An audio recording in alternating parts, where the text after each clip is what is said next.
changed. I mean, farming is going to an age where technology is going to be the driver. We got autonomy, see and spray.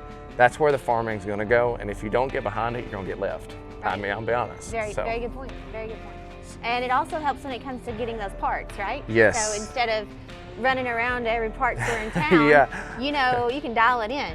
Yeah, and wrong parts creates more downtime. So me using technology, I get the right part, go to the right location, and never have to pick up the phone. I can just go pick it up, tell them what I want, and move on. You know exactly what you need. I know exactly what I need. So labor's difficult. Labor is. So you mentioned that you kind of balance your labor force Yes. throughout the year. Can you tell me a little bit about what harvest looks like versus delivery and how grain storage kind of pulls all that together? Yeah, so we decided to go into grain bins.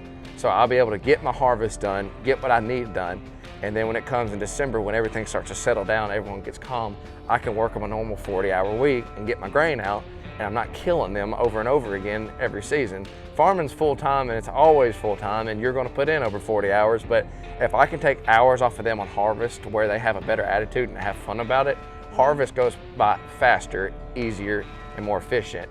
If they're not enjoying their job, you're not gonna enjoy it either because they're out there with you just as long as you are. As a young farmer, what's been your biggest challenge? The biggest challenge is to begin.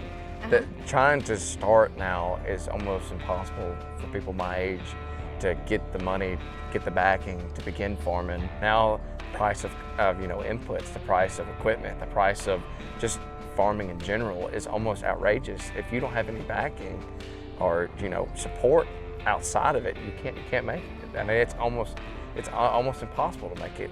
Keeping the land is the most important thing to you. It is. And we don't know what the future of farming is going to look like. What does that mean for you in terms of the future? We talked about survival. Farmers rely on land, and if you don't have land to farm, you don't farm at all. So to me, it's like I want to survive because I want to keep my generation going because I'm a third generation. I like to have a fourth, and I like to have a fifth, sixth, and I want to supply for my grandkids, my kids, just like my father has and worked so hard for. This equipment comes and goes. I mean, but at the end of the day, I want to keep farming. I'm a steward of the land, and I want to keep doing that as long as I can, and I will as long as I can. I love it.